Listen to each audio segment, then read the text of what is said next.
So hello guys, welcome back my YouTube channel the third umpire. Ritu का Raj, king की class. What a incredible inning, amazing innings. Virat Kohli's 100 and Rituraj Gaikwad's also 100। Unbelievable inning है भाई। जिस तरीके से runs लिए जा रहे थे, ओवर थ्रो पे रन्स लिए जा रहे थे, वो कहीं ना कहीं दिखा रहे थे कि दोनों में कितनी अंडरस्टैंडिंग्स हैं। और विराट कोहली जिस हिसाब से ऋतुराज से बातें कर रहे थे, उनको बता रहे थे कि इस पिच पे इस तरीके के शॉट्स खेलिए, वो बहुत अच्छा लगा देख के। एक यंगस्टर और एक लीजेंड जो बना रहा है प्लेयर्स को, धीरे धीरे उनको अपनी ज्ञान की एबिलिटीज़ को बता रहा है कि इस तरीके से इस पिच पे सरवाइव करो। सो ऋतुराज गायकवाड़ ने वो बखूबी निभाया भी। हर एक रन पे आप अंडरस्टैंडिंग देख रहे होंगे उन दोनों में। अगर आप मैच देख रहे थे तो देखिए ऋतु की क्लास देखिए, उनके शॉट्स देखिए। महाराज के एक ओवर में 16 रन ठोक के उनको बाहर कर दिया इस मैच से, इनिंग से। उस कुछ स्पेल्स करने के लिए लाए गए थे महाराज, लेकिन वो नहीं कर पाए बिकॉज ऑफ ऋतुराज गायकवाड़ ने जो चार्ज अप कर दिया उस जगह पे।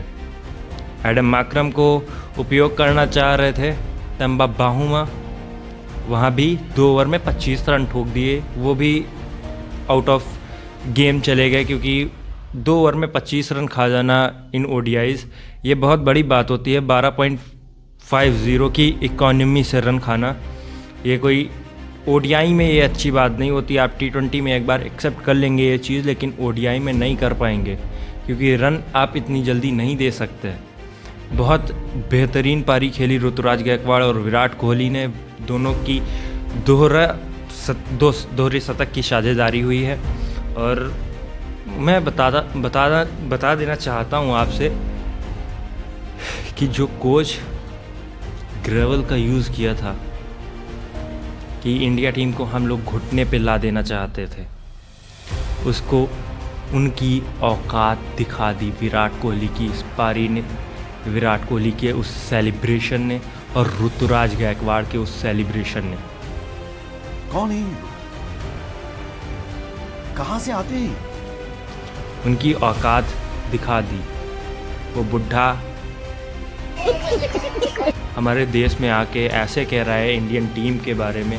अगर मैं टेस्ट क्रिकेट में अगर विराट कोहली और ऋतुराज गायकवाड़ इन फॉर्म, ऋतुराज गायकवाड़ का जो डोमेस्टिक का फॉर्म चल रहा है, अगर उस हिसाब से अगर टेस्ट में ऋतुराज गायकवाड़ और विराट कोहली जो फॉर्म चल रहा है और रोहित शर्मा, ये तीनों प्लेयर्स होते, सो किसी की औकात नहीं थी टेस्ट में हम लोगों को कोई बाहर का आया हुआ कोच इस तरीके से कह दे। मैंने कहा था अपने वीडियोस में पहले भी कि ये बात मैं भूलने नहीं दूंगा, और मैं ये बात भूलने नहीं दूंगा कि कोई कोच आके हमारी टीम के बारे में ऐसा कह दे और हम भूल जाएं हंसते हंसते। तो ऐसी बात नहीं हो सकती। इस तरीके से हमें नहीं भूलना। इंडियन फैंस इस तरीके से इस चीज़ को लेट गो नहीं कर सकते हैं।